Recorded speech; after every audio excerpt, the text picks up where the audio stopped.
Hi, this is Matthew Betterson from Gladden Publishing, and I want to talk in this session about using an Excel function called VLookup. And okay, let's see why we would use a VLookup function. So here we have, it's an order sheet from a hardware store, so we've got a list of customer numbers, we've got their name, we've got the last order number, and okay, here you can see there's some gaps because we need to find out what the order description was, the order quantity, and the order value. And okay, just to keep it handy, we've got a little table here which normally doesn't so close, but I've got it so you can see what's going on. In this case, this is a list of orders, order description, order quantity, item cost, and order value.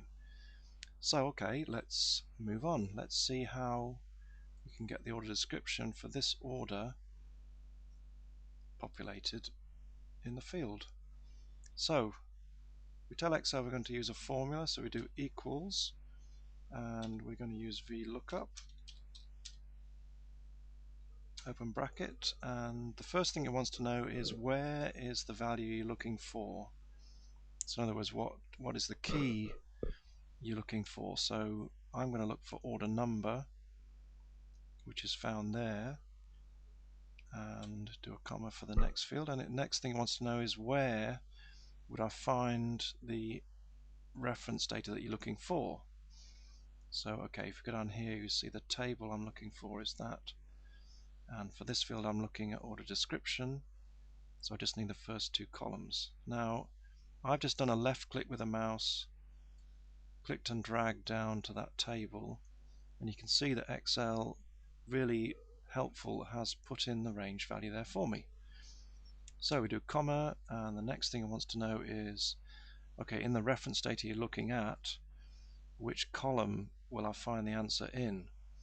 So in this case we want order description, that's the second column, so we say comma 2. And the final thing it wants to know is, do you want an exact match on the key or do you want the next highest?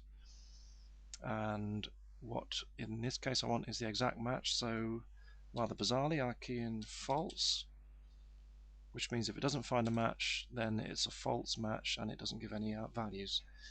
So press enter and there we have brushes. Okay, now with Excel it's really helpful, you can do copy down. If I do it with this, it's going to mess up the reference range.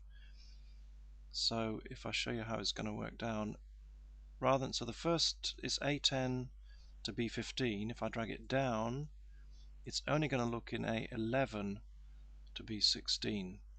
What I really want is always to look in A10 to B15.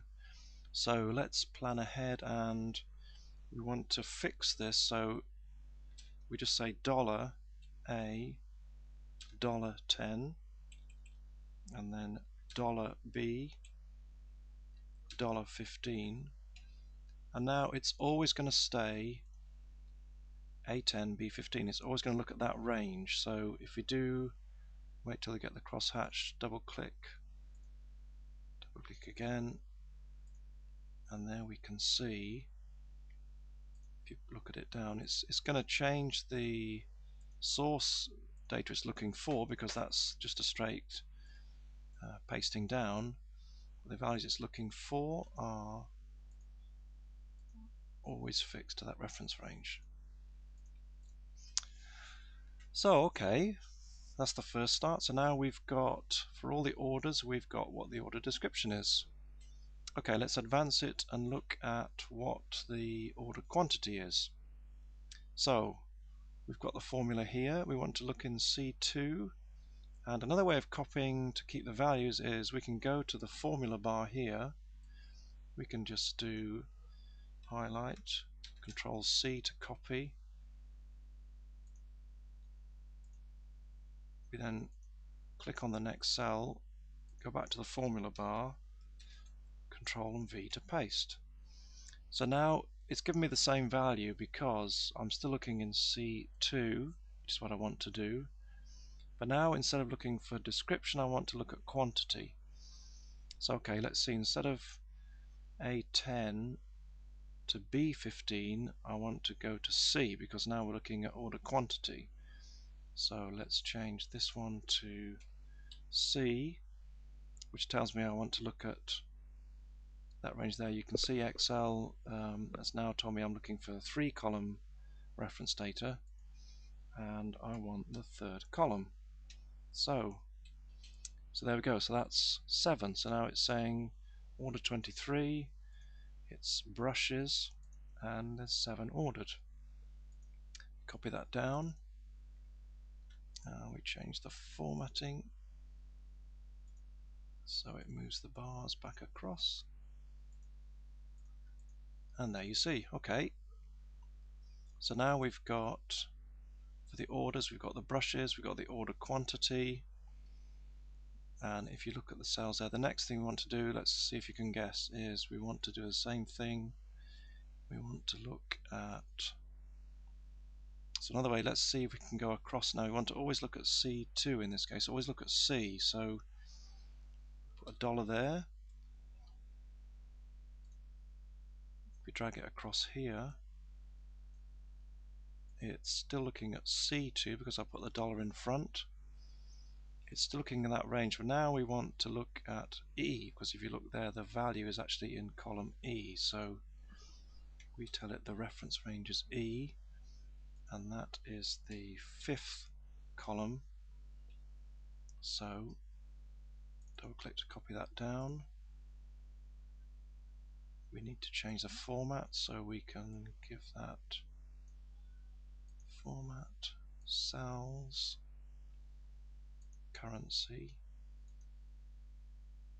dollars. Okay, and now we have the order value. Let's give this a highlight again so we can give the border. There we are, and there we have it.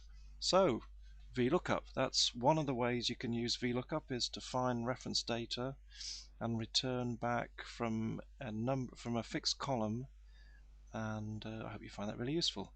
So it's Matthew Bettison from Gladwin Publishing. If you want more videos like this, then please visit me at www.gladwinpublishing.com.